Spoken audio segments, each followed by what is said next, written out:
Elif'in mutfağına hoş geldiniz. Bugün sizlerle vitamin deposu ve harika lezzetiyle ve iddia ediyorum ki kahvaltı sofralarınızın vazgeçilmezi olacak. Patlıcanlı sebzeli kahvaltılık tarifini paylaşmak istiyorum.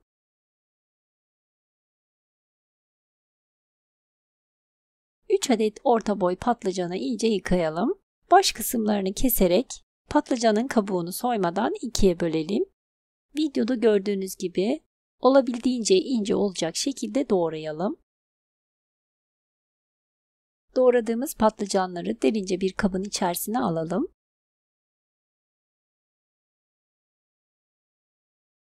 Üzerine bir tatlı kaşığı kadar tuz ekleyip tuz her yerine gelecek şekilde elimizle iyice karıştıralım. Ve kapağını kapatarak yaklaşık yarım saat kadar beklemeye bırakalım.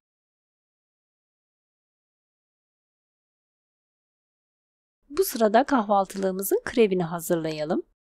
Karıştırma kabına 2 adet yumurta alıp tel çırpıcı ile çırpalım. Daha sonra üzerine 3 su bardağı ılık sütü ekleyelim. İsterseniz yarısını su, yarısını süt olarak kullanabilirsiniz.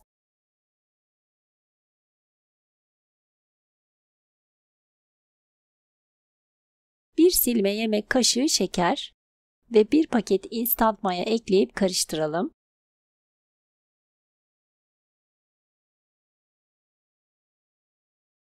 Daha sonra üzerine 3,5 su bardağı un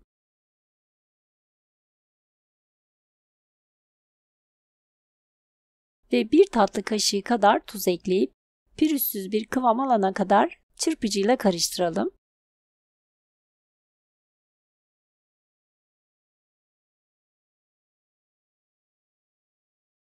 Videoda gördüğünüz gibi akışkan bir krep hamuru kıvamında.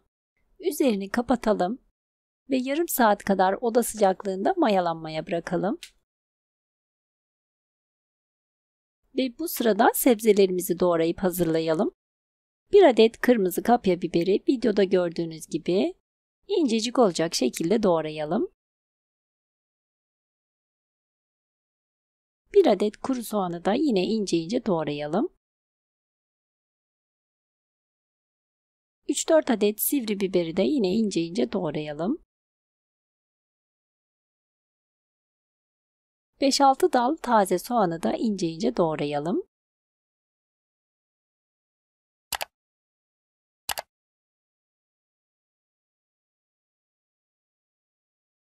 Yaklaşık yarım saat mayalandırdığımız hamurun üzerine doğradığımız sebzeleri ekleyelim.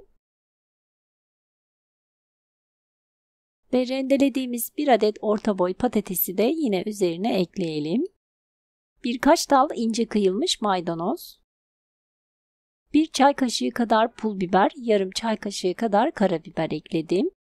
Daha önce hamurumuza ve patlıcana tuz eklediğimiz için tekrardan tuz eklemedim. Tüm malzemeyi güzelce karıştıralım. Daha önce tuzla karıştırıp beklettiğimiz patlıcanlar gördüğünüz gibi acı suyunu bıraktı. Avucumuzun içinde acı suyunu sıkarak harcın üzerine ekleyelim. Bu işlemi mutlaka yapalım. Hem patlıcanın acısı gidiyor hem de kahvaltılığımızın içinde yumuşacık güzelce pişiyor. Harcımızı tekrardan iyice karıştıralım.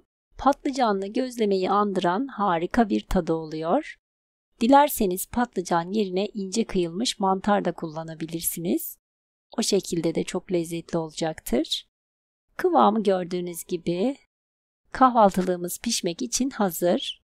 Ben 32 santim çapında bir tava kullandım. Yapışmaz bir tava kullanalım. Dilediğiniz büyüklükte bir tavayı kullanabilirsiniz. Yaklaşık 1 veya 1,5 yemek kaşığı kadar sıvı yağ üzerine ekleyelim. Her tarafına gelecek şekilde yayalım.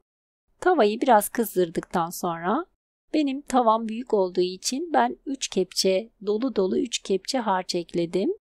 Sizler tavanızın büyüklüğüne göre daha az veya daha çok da ekleyebilirsiniz. Harcımızı güzelce yayalım. Üzerine bastırarak kaşıkla iyice yayalım ki patlıcanlar ve sebzeler eşit şekilde yayılsın.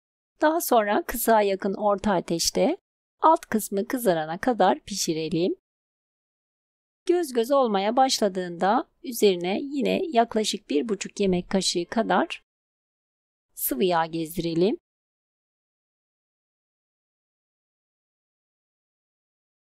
Altı kızarmış gördüğünüz gibi. Çevirelim ve diğer tarafını da yine aynı şekilde pişirelim. Gerekirse ara ara fırçayla yağ sürebilirsiniz. Veya isterseniz daha az yağ ekleyerek de pişirebilirsiniz. Pişen kahvaltılığımızı düz bir tabağa alalım. Ve harcımız bitene kadar aynı işlemleri tekrarlayarak pişirelim. Ve sonuncu kahvaltılığımızı da pişirdim. Üzerine alalım. Bakın videoda da gördüğünüz gibi çok güzel kızardı ve sebzeler de çok güzel yumuşadı, pişti. Dediğim gibi gözleme tadında harika bir lezzeti var. Mutlaka bir kez olsun denemenizi tavsiye ediyorum. Eminim ki favori tariflerinizden biri olacak. Kahvaltılığımızı sıcak sıcak servis edelim. Patlıcanlar, sebzeler pişmez diye düşünebilirsiniz.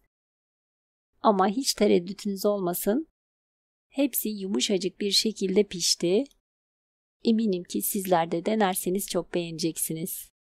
Videomu sonuna kadar izlediğiniz için ayrıca teşekkür ediyorum. Beğeni, yorum ve önerilerinizi bekliyorum. Deneyecek olanlara şimdiden afiyet olsun.